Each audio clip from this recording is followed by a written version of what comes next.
Did you know the mythical horned figure Pan doesn't actually appear in Pan's Labyrinth? Yeah, turns out this fella here with the horns and the goatee and the forehead swirls isn't based on the Greek god of the wild Pan, but a human-goat hybrid from Roman mythology, the Faun. To quote writer-director Guillermo del Toro, the character of the Faun is essentially the trickster. He is a character that is neither good nor bad. That's why I chose a faun, not Pan. Pan is just the translation, which is not accurate. It's a faun, because the faun in classical mythology was at the same time a creature of destruction and a creature of nurturing and life. End quote. Okay, so now it makes a lot more sense why the film's Spanish title is El Laberinto del Fauno. But is Del Toro just splitting goat hairs here? Because aren't fauns and Pan, and satyrs for that matter, all essentially the same thing? We'll get into it. And what about labyrinths? Are fauns and or Pan and or satyrs even associated with labyrinths in the classical accounts?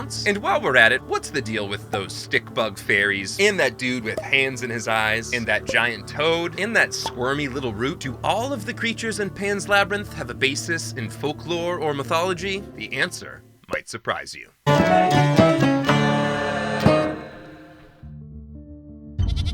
First things first, the mystical, magical world of Pan's Labyrinth initially reveals itself when Ivana Baquero's Ophelia discovers a cool-looking stone with an eye carved into it. Turns out it's the missing piece of, quote, an ancient stone monolith incised with Celtic lettering. That's a direct quote from the English translation of the script. And what crawls out of that Celtic-looking monolith? One of those stick-bug fairies. And I think it's safe to say that Guillermo del Toro turned to Celtic mythology for inspiration for these fairies. Specifically, Irish mythology, where we can find several characters capable of therianthropy, or the ability to shapeshift into animals. Exhibit A, the goddess Aideen, of the Irish story The Wooing of Aideen, who famously gets transformed into a scarlet fly. And I quote, "This fly was the size of the head of the handsomest man in the land, and the sound of its voice and the beating of its wings were sweeter than pipes and harps and horns. Its eyes shone like precious stones in the dark, and its color and fragrance could sate hunger and quench thirst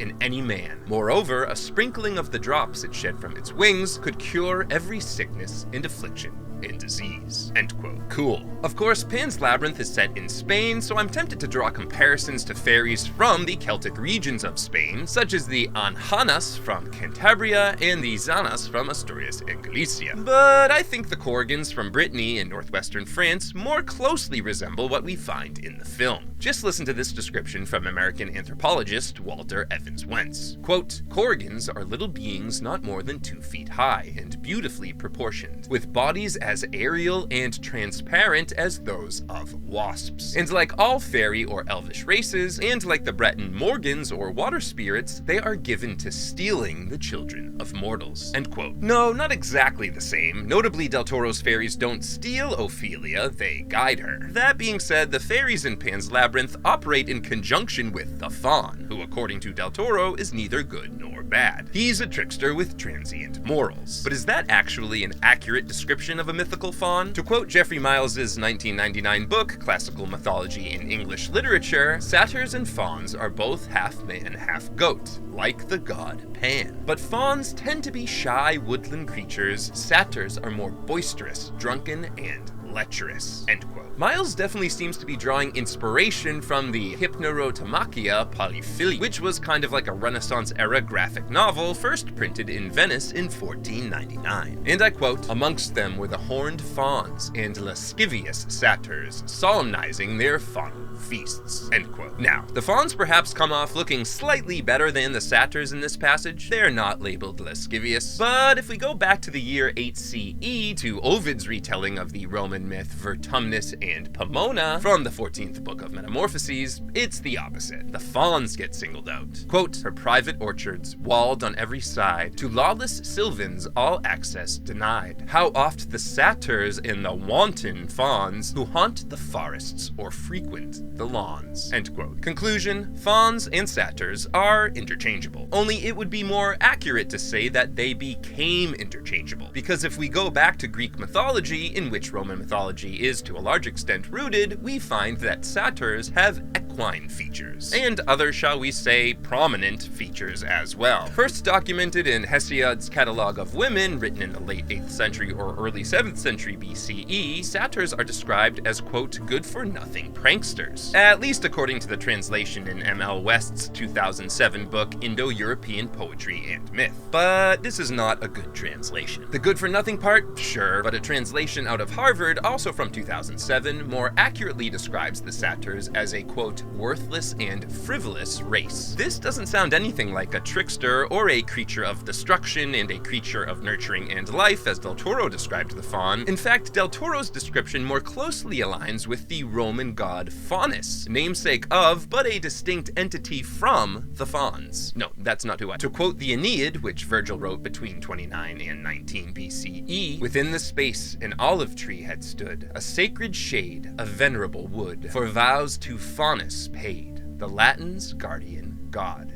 End quote. Only here's the thing. In his earliest depictions, Faunus doesn't have horns. It's only later when he's conflated with Pan, the Greek god of the wilderness, flocks, shepherds, and pastoral music, that Faunus gets his horns. Which means that despite Del Toro claiming that the Pan in Pan's Labyrinth is merely a translation, the Greek god's hoofprints are all over this character. What's more, on his own website, Del Toro stated before the film's release that he was inspired by stories written about Pan. And I quote, Pan's Labyrinth is an original story. Some of my favorite writers, Borges, Blackwood, Machen, Dunsany, have explored the figure of the god Pan and the symbol of the labyrinth. These are the things that I find very compelling. Remember the labyrinth images on Hellboy? And I am trying to mix them and play with them. End quote. For those interested, the works being referenced here are Jorge Luis Borges' short story collection Ficciones, Algernon Blackwood's Pan's Garden, Arthur Machen's The Great God Pan, and Lord Dunsany's The Blessing of Pan. All this being said, Del Toro's faun isn't a photocopy of any single mythical figure. Case in point, if you zoom in on this dude's legs, you'll see that he has one cloven foot or hoof and one slightly more humanoid foot, granted it seems to be made of tree roots. But this detail immediately made me think of another horned being, the Krampus, the Yuletide bugaboo from Alpine folklore who is sometimes depicted with one hoof and one clawed foot. And as I explored in my video on the 2015 film Krampus, it's possible that many of the horned beings we find in folklore and mythology are all rooted in the same Proto-Indo-European figure. This includes Pan, Faunus, Fauns, Satyrs, Krampus, the Celtic Gaulish Cernunnos, the Hindu Pashupati, and a monster from Greek mythology that I'm sure many of you are familiar with, the Minotaur. Or Minotaur. This part man, part bull, as Ovid describes him, is famously placed in the center of a labyrinth at the request of King Minos of Crete. Of course, that story comes with a lot of narrative baggage, so I get why Del Toro would want to avoid using the Minotaur as his film's labyrinth guardian. Plus, there is some connective tissue between fauns and labyrinths, sort of. In Pompeii, the House of the Faun, home to a famous faun/satyr statue, is directly adjacent to the House of the Labyrinth.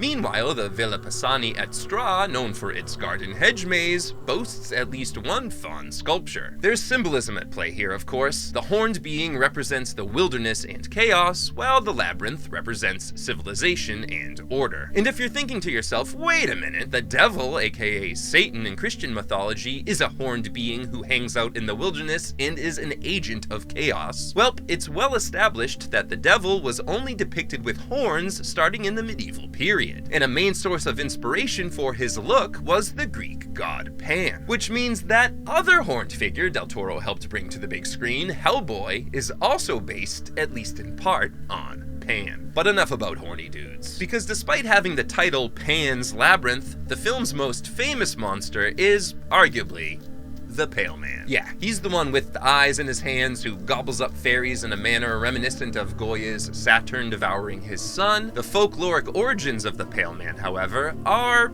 non-existent. Del Toro's original concept art for the creature involved a screaming horse skull coming out of his mouth, but that was deemed too difficult to achieve, so Del Toro said, okay, how about we just remove the eyes from his face and put them in his hands, and his fingers will look like bony eyelashes. Paraphrasing. Thus, the Pale Man was born, a random invention resulting from creative restraint. I mean, either that or Del Toro was familiar with the Japanese yokai or spirit called the Tennomi, meaning hand eyes. But it's possible the similarities are just a coincidence. Just as it's possible that Del Toro's inclusion of a giant toad that resembles the Japanese yokai called Ogama, Great Toad, is also a coincidence. In Japanese folklore, any toad can attain this magical form after growing for 1,000 years, at which point the hungry Ogama may develop a taste for human flesh. Given that we know Del Toro has long been a fan of Japanese manga and anime, many of which feature yokai and other supernatural beings from Japanese folklore, I think it's likely that he was inspired, perhaps subconsciously, by the Ogama